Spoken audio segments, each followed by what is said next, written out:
BJP press conference that is currently happening over this issue of price rise when it is about petrol and diesel, and also the response to Kejriwal's allegations at the Ramleela Maidan. साहब को बुलाओ या न बुलाओ, क्योंकि उस समय तो मैं भी था वहां बैठा हुआ। आप अन्ना हजारे साहब को बुलाओ या न बुलाओ, अरविंद केजरीवाल, लेकिन लोकपाल के बारे में बात करनी चाहिए थी। अगर आज लोकपाल होता तो आपको इस भ्रष्टाचार के लिए हम सभी को इंतजार नहीं करना पड़ता कि आपको कैसी सजा मिले, कहां सजा मिले। पॉलिटिकल टूरिस्ट का सबसे बड़ा एग्जाम्पल अगर सेट किया है किसी ने तो अरविंद केजरीवाल ने। वो दिल्ली की जनता से वोट लेते हैं सिर्फ इसलिए कि हमें पटना घूमना है, हमें चेन्नई घूमना है, हमें हैदराबाद घूमना है, हमें देश बंगाल घूमना है, देश के कोने कोने में घूमना है। बस अगर नहीं घूमना है तो उस घर के तरफ जहां गंदा पानी आ रहा है, हम अगर नहीं घूमना है तो उस जमुना जी की तरफ जो जमुना जी आज अपनी किस्मत को तरस रही है। तब मुझे समझ में आता है ये तब होता ना जब ये आम आदमी पार्टी होती। अब ये आम आदमी पार्टी है ही नहीं, ये तो खास आदमी पार्टी हो चुकी है। और आम आदमी पार्टी के कार्यकर्ता भी ऐसा सोच रहे हैं। ऐसी स्थिति में उन्होंने खुद ही बोल दिया, आज उनके भाषण को ध्यान से सुनिए, तो उन्होंने कहा हम इतने दिनों से राज कर रहे हैं। मैं थोड़ी देर में वीडियो डाल दूंगा। अगर हमसे कहीं प्रेस रिलीज लिखते समय भी अगर गलती से लिख दिया कि राज कर रहे हैं तो हम तुरंत उसको मिटाते हैं, काटते रहे, कहीं गलती लिखा है। हम राज नहीं कर रहे हैं, हम सेवा दे रहे हैं। हम इस देश के सेवक हैं। प्रधान सेवक अपनी सेवा से 1,50,000 करोड़ रुपया दिल्ली को तब भी दे चुके हैं जब दिल्ली में हमारी सरकार नहीं है। तब ऐसी स्थिति में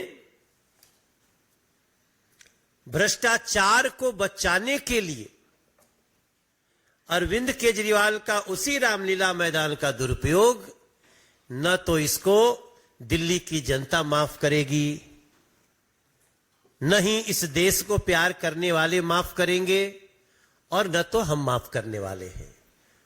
क्योंकि हम अच्छी तरह देख रहे हैं मनीष सिसोदिया को बेल क्यों नहीं मिल रही है, फिर भी आप इतने मनीष सिसोदिया पैदा करना चाहते हैं। तो आज मैं सिर्फ इतनी बात के साथ कि अपने को राजा समझने वाले अरविंद केजरीवाल जी, आप चाहे लाख कोशिश कर दीजिए, जिस कपिल सिब्बल की बुराई करते करते उनके भ्रष्टाचार बताते बताते आज आप यहां आए थे, आप उन्हीं की तारीफ के कसीदे काढ़ रहे थे। आपका राजनीतिक पतन बहुत नजदीक है। रमेश जी। धन्यवाद अध्यक्ष जी। सम्मानित सभी प्रेस के बंधु और बहनें, मित्रों, आज केजरीवाल साहब ने कल टेलीविजन में मैं जगह जगह देख रहा था 1 लाख लोग मेरी रैली में कल पहुंचेंगे, ये कहा था। मैंने बात की टेंट वाले के साथ, जो काम करने वाला व्यक्ति, कह रहा भाई हमको तो 10,000 कुर्सियों की पेमेंट मिली है। तो मैंने कहा रिबेट दी है क्या आपने केजरीवाल साहब को? तो जो झूठ का पुलिंदा और उनकी असलियत अभी अध्यक्ष जी ने, सचदेवा जी ने आपके सामने रखी है।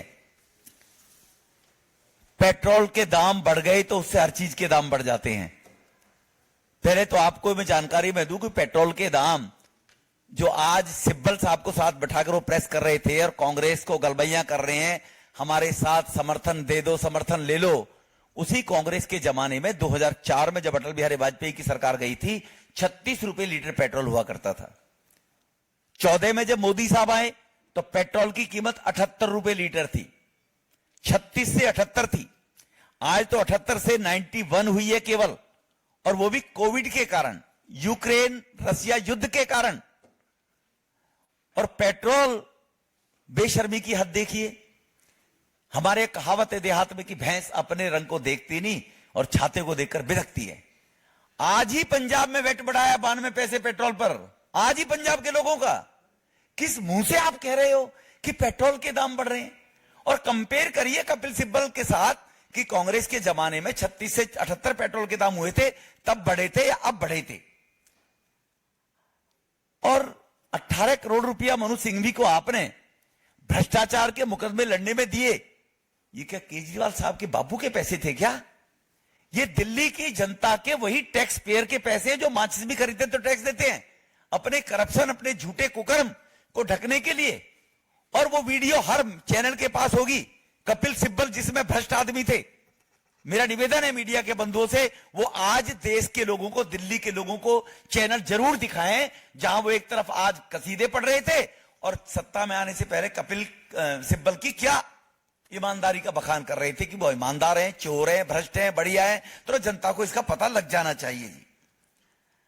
और जो केजरीवाल साहब भ्रष्टाचार की बात करते हुए अभी अध्यक्ष जी ने कहा कि काश 2 बच्चों को आज लेकर बैठते और कहते मैंने 2 बच्चों की कसम खाई थी, मैं ये काम नहीं करूंगा, देखे मैंने कुछ भी नहीं किए।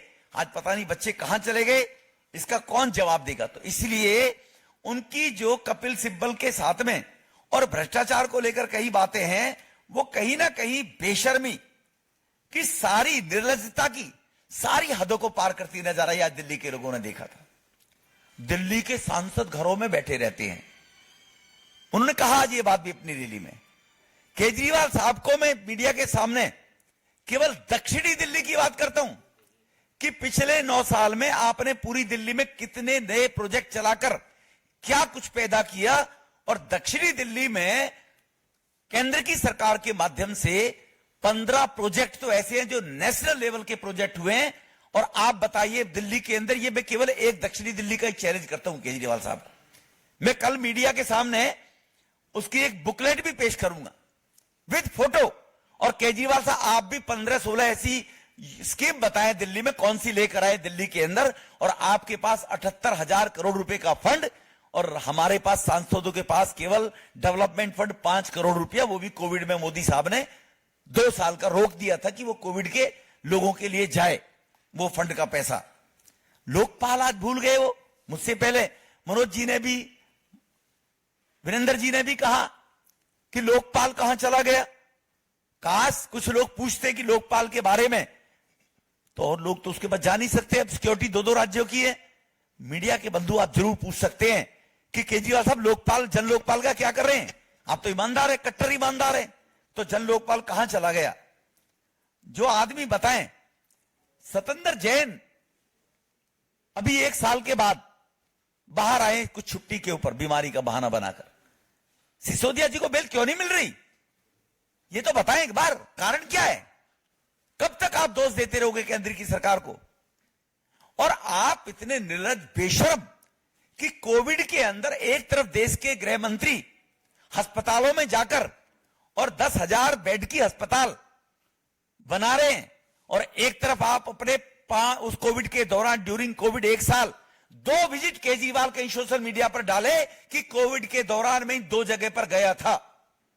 अगर केजरीवाल साहब के अंदर गैरत है, कहीं ना कहीं उनकी गैरत, वैसे तो गैरतमंद आदमी है नहीं, गैरत है तो दिखाए कहां 2 जगह आप गए थे। आपका तो शीश महल बन रहा था 45 करोड़ की लागत से, 20 के अंदर, 19 के अंदर, जहां भी बताया अध्यक्ष जी ने, सचदेवा जी ने, कि 6 करोड़ का पत्थर, 4 लाख की पॉट, 86 लाख के पर्दे, 2.5 करोड़ की खुल जा सिम, 1 ताली बजेगी लाइट बंद खुल जाएगी और 2 ताली बजेगी लाइट बंद हो जाएगी, उनको छू भी नहीं पाएंगे। दरवाजे एयरपोर्ट की तर्ज पर गरीब लोग तो जाते नहीं झुग्गी झोपड़ी के एयरपोर्ट पे, उनको तो जानकारी नहीं है कि आपके कदम 2 आगे पड़ेंगे आपके गेट खुल जाएंगे।